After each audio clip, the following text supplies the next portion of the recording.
Now, I have the express pleasure of being the last speaker before lunch. So I stand between you guys and what's out there. So I suggest we work together. Yeah, I'll wrap this up really fast. You just keep the applause fast and loud. Okay? Lovely. Right, so starting off, I am Kaustubh Khade, and I am a kayaker. Now, if you guys haven't understood that last bit, don't be alarmed. After 3 years of sailing and kayaking, and after winning 3 Asian medals, my mom once asked me, what is the point of studying all that much if you're going to end up being a fisherman? For the record, that's not me. Right, so judging by the response, I'm just going to have to delve a little deeper into what kayaking is. Yeah, so if you will. A kayak is a long, narrow boat that is pointed at both ends and is propelled by a paddle with 2 blades. That's blades on either end, and you're basically paddling hard. This is me. Now that's my kayak. It's a 19-foot kayak made of carbon fiber, and it weighs all of 19 kgs. Now, I'll talk a little bit more about how I use this, but I think one of the most important questions that I get asked is, how did I get into kayaking? That's pretty much the first question anyone runs with. You know, Kaustubh, you've done this amazing feat, how did you get into it? So when I was contacted for TEDx and they told me there is discovering passion, I assumed that I would just follow the regular path, you know, of every single interview I give, which was, how did I find my passion? How did I sustain it, going the distance, and overcoming obstacles, and finally the rewards? But I think we're going to deviate a little bit from that. So what we are going to think about, and this is something that just came up to me yesterday when I spoke to my friend and I said, I've had enough of your story about kayaking in Goa, you know? So I want to know what exactly was the point where you dissociated this from a sport to a passion. Okay, and that's the first part of it, where we talk about how I found what I was doing and how it evolved into a passion.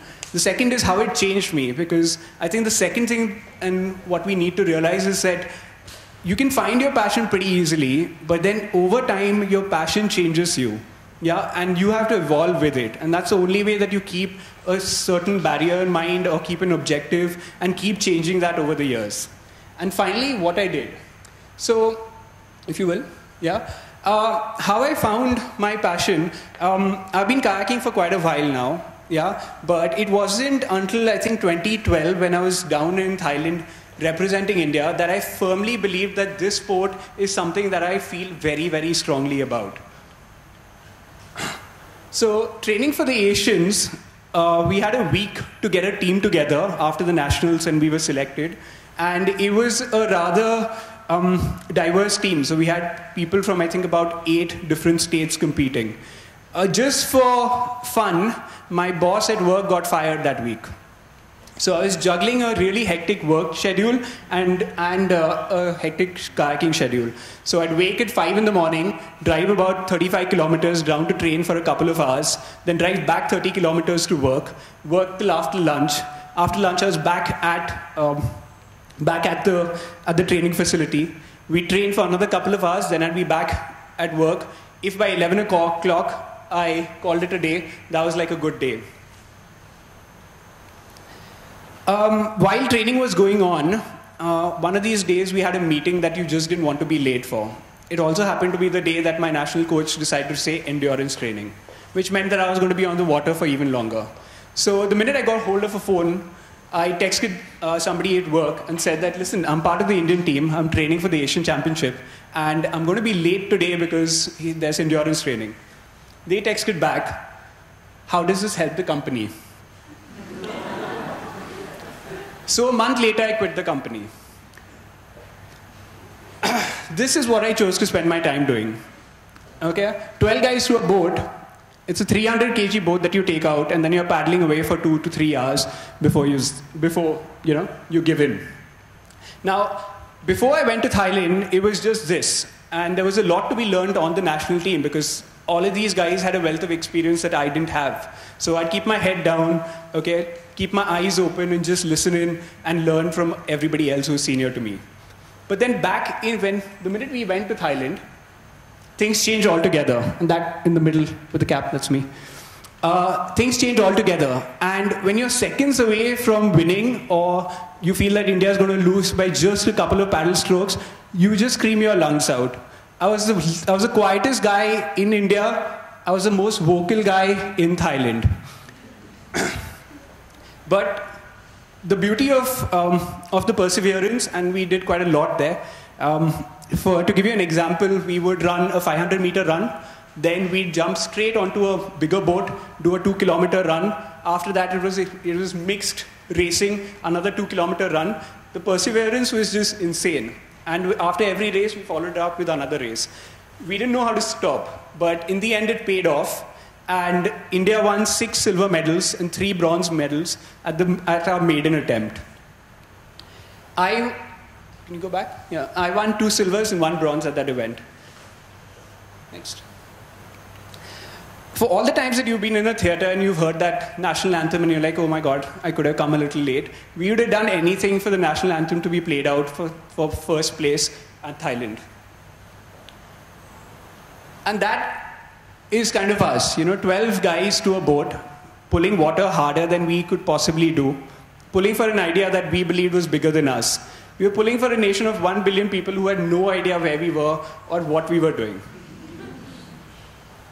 And at this stage, coming back to India, it just struck me because back here, there was no media because we're not cricketers. And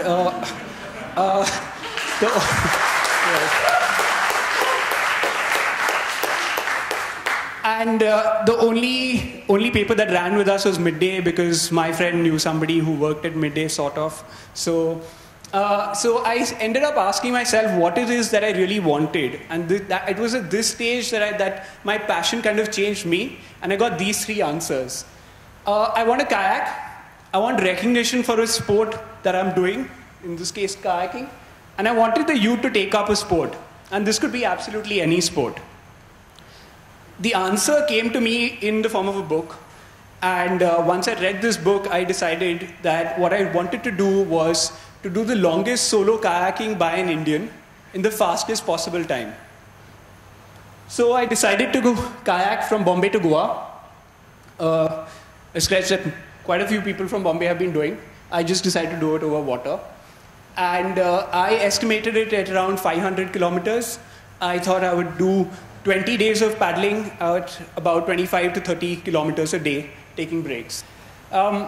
At this stage, I went to my kayak mentor, somebody I'd been looking up to for years. And he asked me the same question right in my face. He was like, people train months to do a marathon.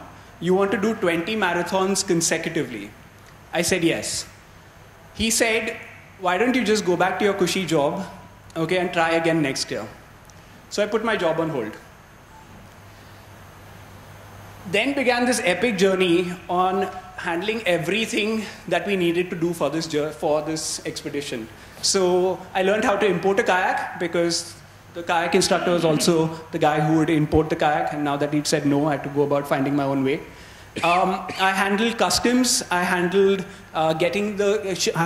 shipping delays, I handled a dwindling bank account. I built a website, I built a Facebook page, I built a campaign for an NGO that I wanted to support called Magic Bus. Regarding endurance and the training that went into it, I took up endurance training for 4 months. I used a high altitude mask and I used a big, heavy, unwieldy kayak so that I could stay on the water for longer and longer. I learned low rolls training. 1, 2, 3. Yeah, that's how you do it. I learned rolls training and river kayaking. I learned various techniques that I needed for choppy weather and windy conditions. I would take the kayak out, right in the bottom there. No, go back. Yeah. I'd take the kayak out to faraway picturesque places because that's the easiest way to get that far. So I'd see a lighthouse in the middle of a reef, and then the Indian Coast Guard would send a helicopter to move me from this place. Yeah.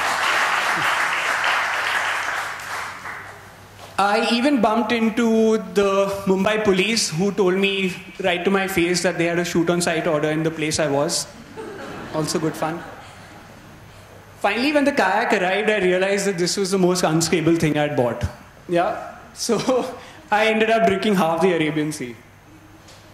Now, the thing about chasing your passion and wanting something is that if you go ahead and ask in the right way, chances are you'll just end up getting it. So the MTDC put me up at all their hotels along the way for free. I found my first sponsor in the form of Monjin, an HR online recruitment tool, which actually just had a sea adventure junkie like myself. So that was useful. And a hydration company called Run gave me hydration products to last me the whole journey. So what it basically came down to is 4 months of not having a job, yeah, and trying and attempting something which sounded wildly ridiculous. So on the day of the expedition, Magic Bus, the NGO that I support, and it works in sports and helps underprivileged children learn through sports, they sent down 30 kids to just see me off. And it was amazing. Just the feeling of these guys just coming there and cheering, chanting for a ridiculous idea was just the kind of kick I needed. So that's me launching from Gateway. Yeah. And over the next 3 days, you can roll. Over the next 3 days, I had very, very little sleep. I went from Bombay to Kihim to Kashid, and Kashid to Devegar. All in all, over 3 days, I'd slept 15 hours and I'd paddled 90 kilometers. So that's me, and that's kind of like the conditions you see. That's not the presenter. That's really how sunny it is. So you'd spend about 5 hours on the water. The sun would be coming down. The beauty of kayaking is that you're perpetually wet. So for 5 hours, you're wet. The sun is coming down. There's glare for miles. And the only natural consequence is that you catch a cold like that. So by day 4, I'm just posing here, but I was dying. Yeah. This is kind of my situation. So I was completely knocked out. I had a massive cold. I had now reached Harihareshwar, which stood at 115 kilometers into the expedition. But my parents, being doctors, they gave me this evil tablet, and I was knocked out for a complete day. Now, yeah, that's where we are. Now the thing about passion and what it really does for you is it keeps you fueled. And no matter how ridiculous or how sore you are, you're just going to keep going. So on day 6, that's me on day 6. On day 6, I started out again, and we started slow. It was like 20, 22 kilometers, 25 kilometers. We pushed it up little by little. I saw dolphins. I met the police again. And I even got blessings from a Baba whose ancestors had blessed Shivaji and his navy when they were doing the same route as I was. So by day 10, we'd reached Ratnagiri, which was our rest day, and we'd covered 240 kilometers. The rest day was good because what was coming up, nobody could have anticipated.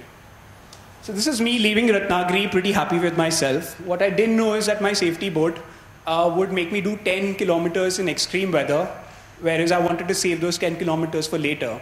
So before lunch, I'd done 27 kilometers, and that had already been a pretty long stretch. But after lunch, we resumed again, and we took off, and we faced the most turbulent conditions ever. For the first time on my expedition, I almost capsized. No, stay with me. Yeah, I almost capsized.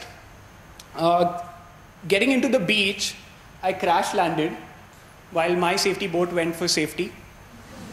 And the wave was so rough that it took my glass off and my right contact lens. And despite this, I'm pretty blind without my lenses. So I land in this isolated beach, and the first thing I realize is that this beach is cut off by hill. There's no way over it.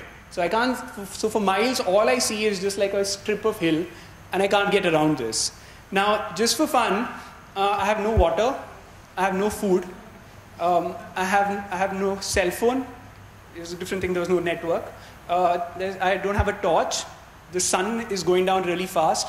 The wind is coming up, and I have no dry clothes. Now, I have to get off of this off of this beach. I've already kayaked 43 kilometers, and the only way I know is down south. So I tie my kayak up to a stump and start walking, take off my t-shirt, just wear my life jacket, break my paddles into half, so just in case, because I thought there might be wild dogs or something. So I start walking, and I'm wet, and I'm sore, and I'm chafing, and I'm dehydrated. I walk 6 kilometers, half blind, in the moonlight, and finally I find 4 guys drinking on the beach. Just then, the rescue team that was sent for me arrived to rescue me, and they took me back to the hotel.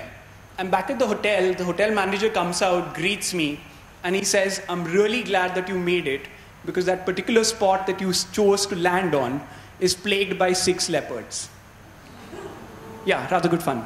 So, so I had a stiff tea and some sandwiches, and then I took a search party. We went back 6 kilometers, picked up my kayak, and then came back 6 kilometers again.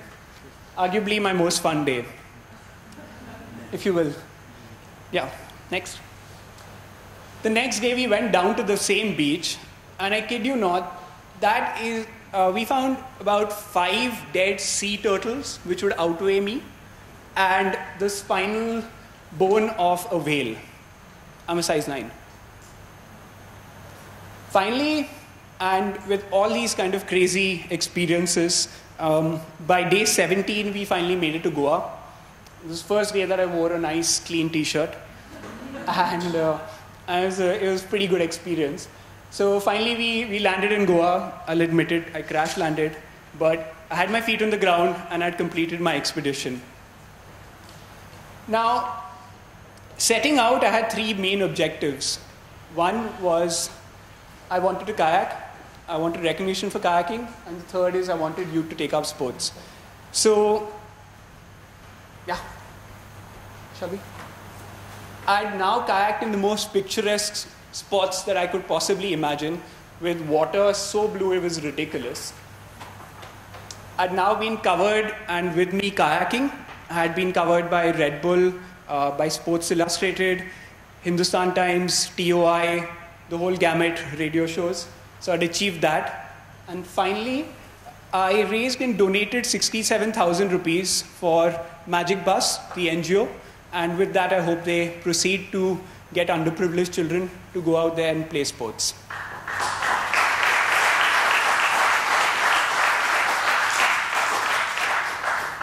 So in conclusion, I'll leave you with this, and I hope that it helps you with your passion as much as it has with me.